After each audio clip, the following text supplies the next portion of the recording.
వీడియోలోకి వెళ్ళే ముందు మొదటిసారి కనుక అయితే మా ఛానల్ చూస్తున్నట్లయితే ప్లీజ్ లైక్, షేర్, సబ్స్క్రైబ్.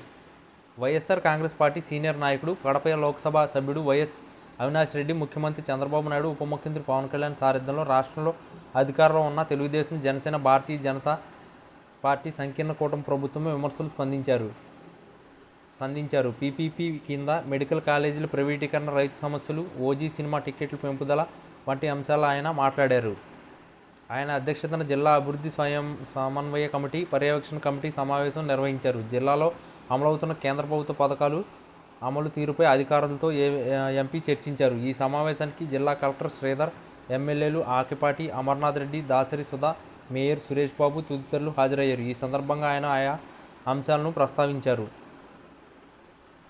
అనంతరం ఆయన విలేకరుల సమావేశంలో మాట్లాడారు. డిప్యూటీ సీఎం పవన్ కళ్యాణ్ నటించిన ఓజీ సినిమా టికెట్ ధరల పెంపుపై ఉన్న శ్రద్ధ కూటమి ప్రభుత్వానికి రైతులపై లేదని అవినాష్ ఆరోపించారు. రైతులు గిట్టుబాటు ధర లేక అల్లాడుతున్నారని, ఈ విషయంలో టీడీపీ కూటమి ప్రభుత్వం ఘోరంగా విఫలమైందని విమర్శించారు. ఓజీ సినిమాకు ₹1000 టికెట్ రేట్లను అమ్ముకోవడానికి పర్మిషన్ ఇచ్చిందని గుర్తు చేశారు.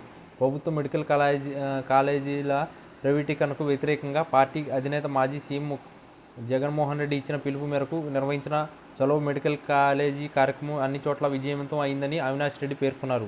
పోలీసులను ప్రయోగించిన నిరసన కార్యక్రమాన్ని అడ్డుకోవాలని చూసిన పార్టీ శ్రేణులు, విద్యార్థులు, యువత, ప్రజలు స్వచ్ఛందంగా పెద్ద సంఖ్యలో మెడికల్ కాలేజీల మద్దతుకు తరలివచ్చారని, మెడికల్ కాలేజీలు పూర్తి కాలేదని కూటమి నాయకులు అసత్య ప్రచారం చేస్తుందని అన్నారు.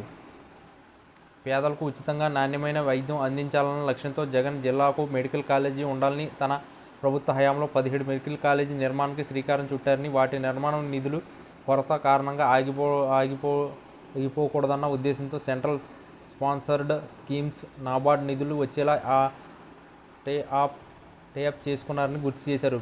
పేదల వైద్య ప్రభుత్వ బాధ్యతగా భావించి జగన్ అంత గొప్పగా ఆలోచించి ముందు చూపుతూ వ్యవహరిస్తే, కూటమి ప్రభుత్వం వచ్చాక సీఎం చంద్రబాబు వాటిని పీపీపీ పేరుతో పప్పు బెల్లాలకు తన వారికి కట్టబెట్టేందుకు సిద్ధమయ్యారని అవినాష్ రెడ్డి తీవ్రస్థాయిలో మండిపడ్డారు.